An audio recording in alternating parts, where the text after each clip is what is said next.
Hello, I'm Graham Fitch, coming to you from Steinway Hall in London for Pianist Magazine. I'm going to be talking about fingering, another instalment on fingering. This time I'm going to look at the thumb, some interesting, I hope interesting ideas on the thumb, and also a few things actually about the fifth finger. Now, of course, there's an old rule. I quite like dispelling old rules, or not dispelling them, but questioning them. The old rule about in a scale passage we don't use thumbs. Well, that's a very good general rule for examination style scales. If you think about something like D flat major, the easiest fingering, the easiest scale in the world, because long fingers go on the black keys and the short thumb goes on the white keys. So if I were to play F major fingering with the other fingering that I use for any other white note scale, C major, where the thumb goes on the fourth note, D major, E major, F major, of course it should be a 4 for that very reason that we don't want to put a thumb on a black key. But since we do use our thumbs on black keys in passages from the repertoire, it's not a bad idea to practice scales, all scales using the C major fingering, but just for advanced players. Don't do this unless you've really mastered your scales. Once you've mastered your scales, you can try. What does it feel like to use C major fingering on F major? Or to use C major fingering on D flat major. Quite a different experience. And the other thing you can do if you want to develop a little bit of mobility with your thumb, because we do need mobility in our thumb, practice scales using just 2 fingers. So if we start with 1 and 2, let me play E flat major. Just 1 and 2. I'm going to do 1 octave for now, but do 2 octaves. And then 1 and 3. Do you see how flexible my thumb needs to be to manage that? If your hand is large enough. 1 and 4. I would not suggest doing 1 and 5. You can if you really want to torture yourself. Now, an elite edition of Opus 109, E major by Beethoven. I'm looking at Variation 3, an elite edition that many of you would be using, an Urtext edition, avoids using the thumb on the black keys.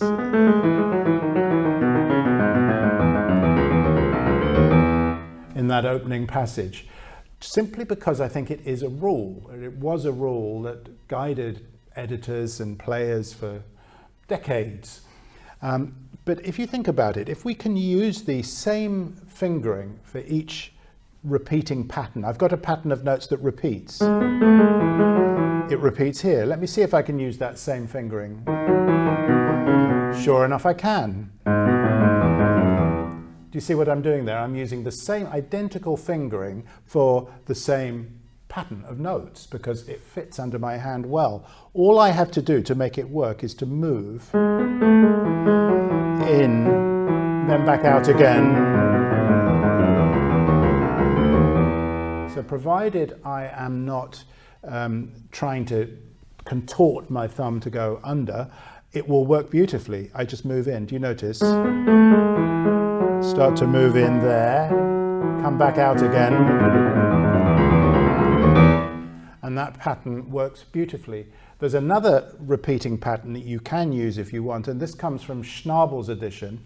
He does this: 1, 2, 3, 5, 1, 2, 3, 4, because that's next door neighbor. Back to 1, 2, 3, 5, 1, 2, 3, 5, 1, 2, 3, 5. That's another option. So my fingering works on a group of 8 notes. Schnabel's on a group of 4. But the thumb fits very nicely there. I'm sure you'll remember the great teacher Peter Feuchtwanger, who passed away fairly recently. He showed me his fingering for the C major scale, which is slightly unorthodox to say the least. He starts with 2, 3, 4, then the thumb, going up to the pinky, and then thumb on the B, Now let me show you that again. And he always maintained that the thumb was like the joker in the pack. It could take the place of any other finger. Now in the present ABRSM grade 6 exam syllabus, we've got a lovely prelude in C-sharp minor by Stephen Heller, happens to be opus 81, number 10, in case you want to quickly look this up, where we've got, let me just play a little bit of it first and I'll tell you what I'm doing.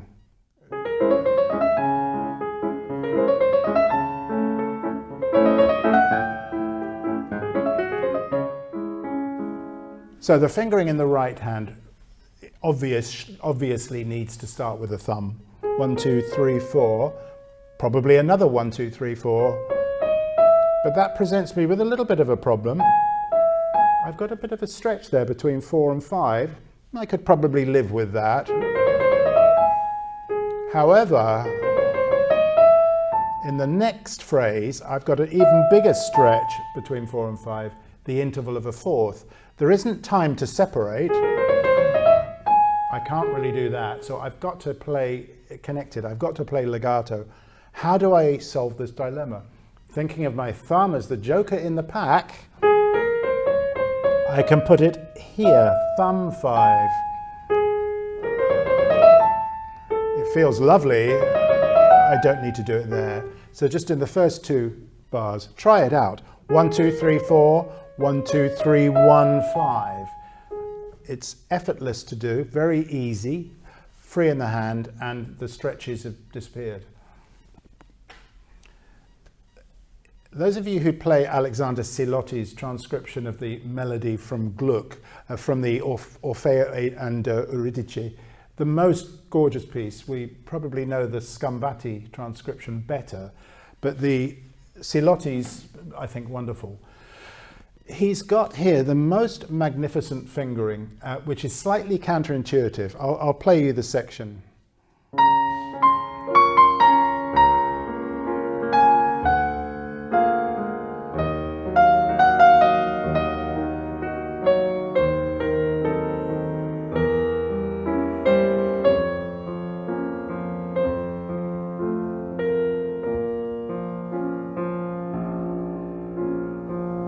The fingering he gives is this: 2, 1, 3, 1, 2. Very counterintuitive, isn't it? Wouldn't we normally think to do something like 2, 3, 4, 3, 2? And what would be wrong with doing that? Let's see. There isn't anything wrong with it. It's just a bit pedestrian. When you use the thumb in place of the 3, I can use much more rotation and swing my arm into the key and create this really big, broad melody.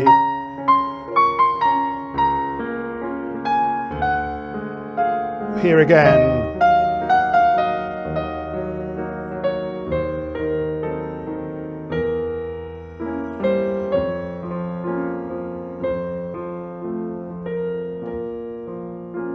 It's a $1 million fingering. Do try it out. I think you'll love the way that feels. I'm going to talk a little bit about double thumbs, or finger 11, because you'll see it written in scores as 1, 1. Rachmaninoff's second concerto, the famous beginning of this concerto. Now this next chord, I've always struggled with that because even though I've got a big hand, that's quite a stretch for any hand. But if you put your thumb, if you position the thumb together with the black note and the C, the D flat and the C, you can play that note with the thumb. So both notes get played with the thumb. Now the next chord is easier to figure out that way because I'm just playing 2 white notes with my thumb. That's much easier than playing a black and a white. I have to find a good position for my hand there. So when I play, I'm using the Russian pedaling that was shown to me, which is don't change the pedal. I haven't yet changed the pedal. And that whole introductory series of chords can be done in one pedal. That's because this bass F forgives the of dissonances above it, and that's a truth of the instrument. The presence of a bass note tends to forgive dissonance above.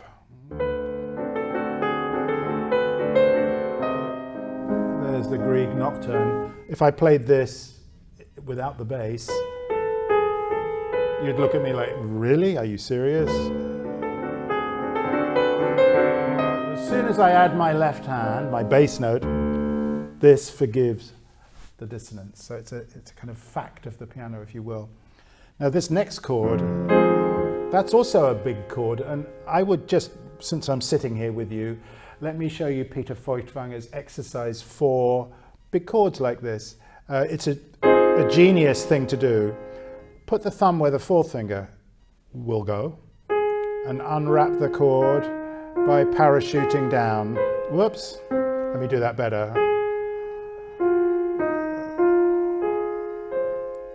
He called it his chord parachute exercise. You could do that for any big chord. Find the fourth finger and drop down very slowly, holding onto everything. And when you get to the bottom, just check that you're really nice and free. That feels comfortable. Yes. So there I would certainly recommend thinking about the double thumb. There's another place in the Rachmaninoff D major prelude. I'm sure many people have struggled with this. Let me put it in context.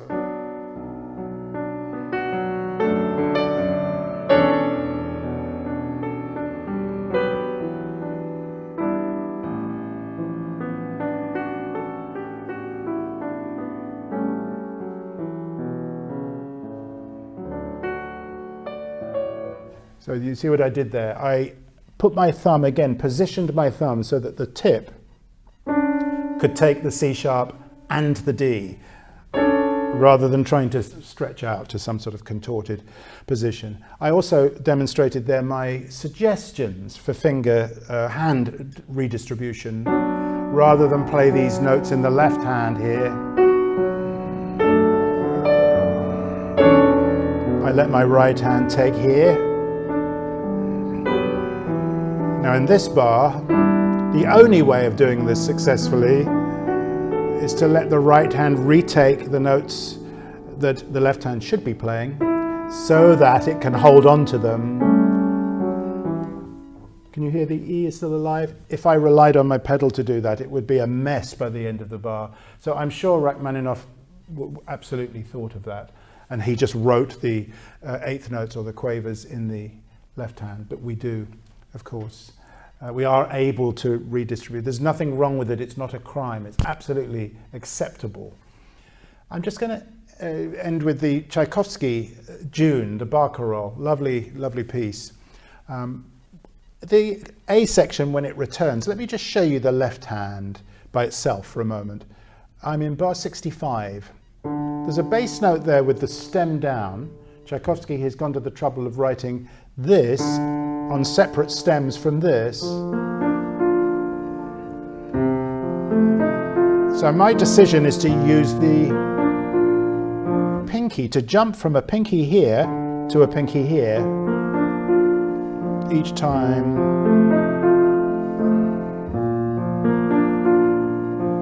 Rather than use the editorial fingering, which involves a thumb pivot. It would look like this.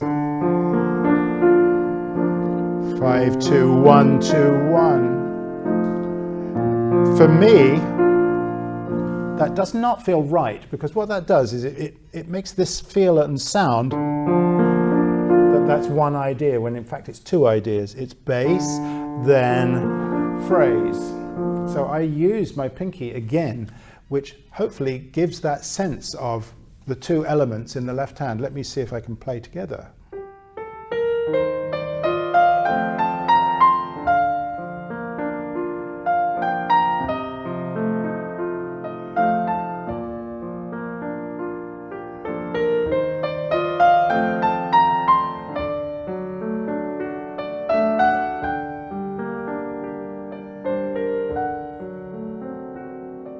Do you see how that works? It's much better than pivoting and crossing over the thumb, in my opinion.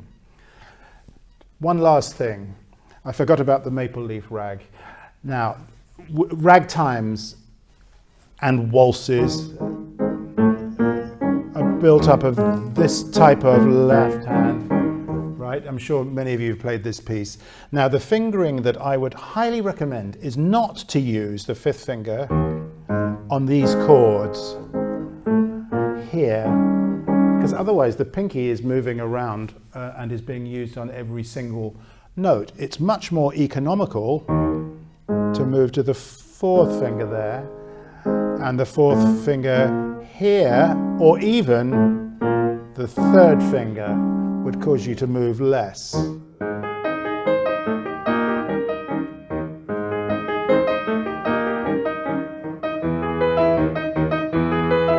One finger in the left hand.